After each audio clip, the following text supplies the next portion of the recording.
Bem, senhoras senadoras, senhores senadores, funcionários dessa casa, assessores, especialmente você, brasileira, brasileiro, que está nos assistindo pelo trabalho da TV Senado, Rádio Senado, Agência Senado. Olha, é uma semana que começa de forma muito simbólica, muito emblemática, após o domingo de Páscoa, uma data profundamente marcante para os cristãos. O Papa Francisco faz a sua passagem para o mundo espiritual. E nós somos a maior nação católica do mundo. E eu, particularmente, tenho uma admiração grande pelo Papa Francisco, especialmente pela sua posição firme em relação à defesa da vida desde a concepção, contra o aborto, que ele considerava crime e não um mal menor, um mal absoluto. Fiz questão de registrar isso. Mas, senhor presidente, numa segunda-feira, que ontem não teve sessão, porque foi dia de Tiradentes também, outra data importante para o Brasil, que paga cada vez mais impostos, eu não poderia absolutamente deixar de, nesse recomeço de trabalho, após uma semana que nós não tivemos plenário, de fazer um apurado, porque muitas vezes o que sobra para a oposição é o direito de falar, de denunciar. E eu acho que talvez, pelos acontecimentos da semana passada, não estou nem falando dessa, o plenário ficou fechado, porque o STF, mais uma vez, alguns ministros fazendo um festival de arbitrariedades, parece um jogo combinado, não, vamos fechar lá o plenário porque tem muita polêmica, vamos acalmar a coisa. Eu gosto muito de rock, é a música que eu gosto, tipo de estilo musical. E o RPM tem uma música que inclusive é Revolução por Minuto. O STF é impressionante a capacidade que tem de rasgar a Constituição por minuto. Parece que cada ministro tem uma Constituição do Brasil e coloca os seus caprichos ali para interpretar, para invadir competência, para desrespeitar o povo brasileiro que não aguenta mais. O maior problema do Brasil hoje, senhor presidente, é que se instalou um regime ditatorial, Lula e STF, disfarçado de democracia, que não cola mais. Até o mundo todo, está aí as matérias mostrando. Eu sei que o senador Sérgio Moro daqui a pouco vai falar sobre o asilo, eu ia falar também, vou deixar para me aprofundar amanhã, porque ele é um professor nosso nesse tema contra a corrupção e impunidade. O Brasil se tornando um abrigo de corruptos, escancaradamente, vergonhosamente, a gente pagando o avião para a turma vir para cá. Já não basta o que a gente está vendo no próprio Brasil, corruptos voltando à cena do crime. Mas olha mesmo o que aconteceu, usando o argumento da reciprocidade. O ministro Alexandre de Moraes, senador Plínio Valério, travou a extradição de um traficante de drogas, Vazio George, para a Espanha. Isso aconteceu como represália depois que a Espanha negou a extradição de um blogueiro, Oswaldo Eustáquio, jornalista, um dos muitos perseguidos políticos do Brasil que tiveram que ir para o exílio forçado. Um dos casos mais graves, comprovando o desvio dos ministros, é o de Eduardo Tagliaferro, ex-chefe da assessoria especial para o enfrentamento à desinformação do TSE. Vejam a que ponto chegamos. Eu aprovei o requerimento, aliás, eu fiz um pedido à Polícia Federal e ao Ministério da Justiça para ele ter proteção pessoal, porque o senhor Tagliaferro disse que temia pela vida dele, por saber demais de coisas dentro do TSE.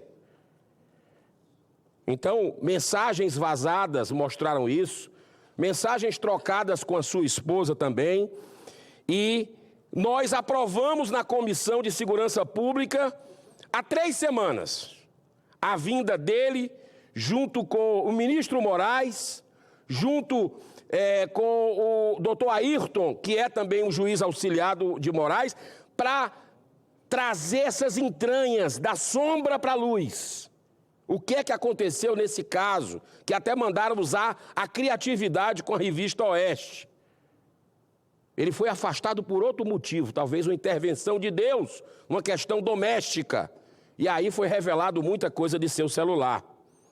A Comissão de Segurança Pública hoje, estou dando essa informação de primeira mão, acabou de confirmar a data da audiência, que vai ser dia 27, semana que vem, terça-feira, para ouvir Tagliaferro, ministro Moraes, o juiz auxiliar e o Glenn Greenwald, que foi o jornalista que tem aí um vasto material sobre esse arquivo, que começou a ser divulgado pela Folha de São Paulo, mas estranhamente parou na metade. Nós vamos entender, o Senado tem o dever de mostrar para a população isso, senhor presidente.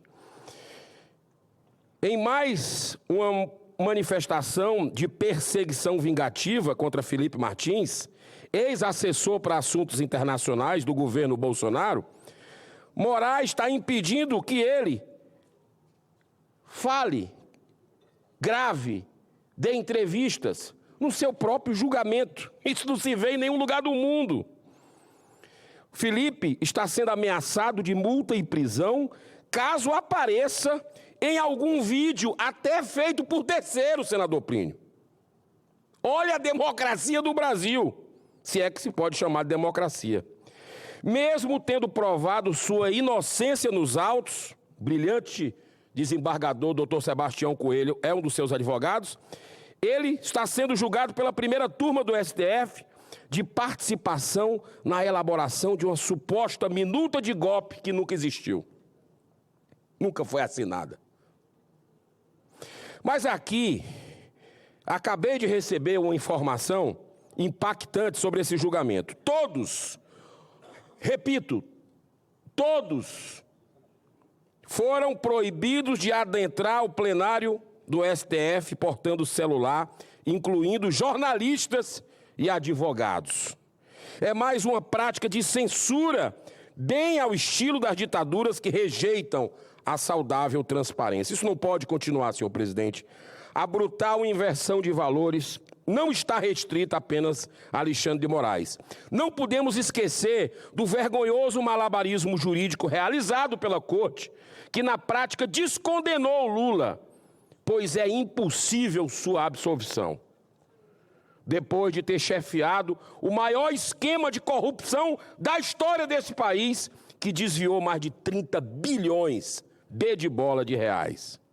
E eis que mesmo em meio a uma enorme crise econômica, Lula acaba de atender o pedido do ministro Barroso e libera mais 27 milhões de reais para aumentar a segurança do STF.